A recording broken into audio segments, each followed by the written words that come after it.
High, good morning. আমি পিউ। অনেক দিন থেকেই ভাবছিলাম যে ডেলি ব্লগ করা স্টার্ট করব।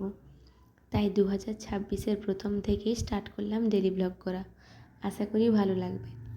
আজ সকালেই ঘুম থেকে উঠে বাইরে দেখি এত কুয়াশা পড়েছে আর এত ঠান্ডা যে ব্ল্যাঙ্কেটের ভেতর থেকে বেরোনোই একটা যেন বড় যুদ্ধ।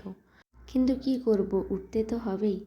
তাই 1:30টার সময় ঘুম থেকে উঠে চলে এসেছি কফি বানাতে। সকাল একটু চা বা কফি না হলে হয়। বেশিরভাগ দিন আমি ব্ল্যাক কফি খাই সকালে, কিন্তু আজ সবার জন্যেই আমি মিল্ক কফি বানালাম। আর এতই ঠান্ডা পড়েছে যে কেউই ঘুম থেকে উঠতে চাইছে না, কিন্তু অনেক দেরি হয়ে গিয়েছে তো, তাই ওদেরকেও ঘুম থেকে জাগিয়ে আমি কফিটা দিয়ে দিলাম। আর যাই হোক না কেন, সকালের এই চা বা কফি ব্যালকনিতে দাঁড়িয়ে না খেলে আমার দিনটাই শুরু হয় না। আজকে খুবই ঠান্ডা ছিল, তাই বেশিক্ষণ দাঁড়াতে পারিনি, আর রোদটাও আসেনি। তাই তাড়াতাড়ি কফিটা খেয়ে চলে এলাম। আর আমার হাজব্যান্ডের আজ এতটাই লেট হয়ে গিয়েছে অফিসে, গিয়ে দৌড়াচ্ছে আর সব কিছু ভুলে যাচ্ছে নিতে। প্রথমে হেলমেট ভুলে গিয়েছে, তারপর গাড়ির চাবি ভুলে গিয়েছে।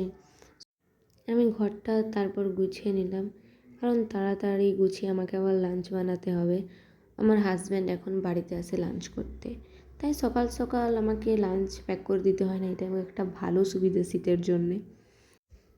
তারপর এই যে গোলাপগুলো দেখছো কাগজের, এগুলো আমি বানিয়েছি কাল।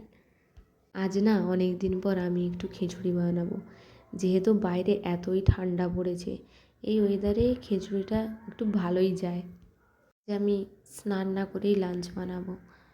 ভাবলাম যে আগে লাঞ্চটা বানিয়ে নিই, তারপরে স্নান করব। যেহেতু এতই ঠান্ডা, এত সকাল সকাল আমার পক্ষে স্নান করা সম্ভব না।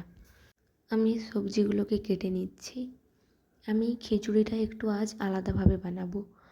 অন্যবারে আমি প্রেসার কুকারে সব কিছু দিয়ে খিচুড়িটা করে নিই, তাহলে তাড়াতাড়ি হয়ে যায়।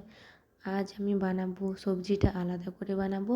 আমার হাজব্যান্ড 2টোর সময় লাঞ্চ করতে আসে, তার আগেই আমাকে খিচুড়িটা বানাতেই হবে। যাই হোক করে আজকে অনেকটাই লেট হয়ে গেছে, নাহলে এতটা লেট আমার হয় না। খিচুড়িটা খেতে খুব ভালো না হলেও ভালো হয়েছিল, টেস্টি হয়েছিল।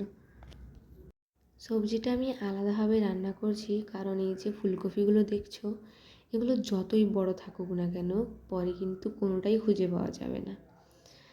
তো আজকের জন্য আসি, বাই।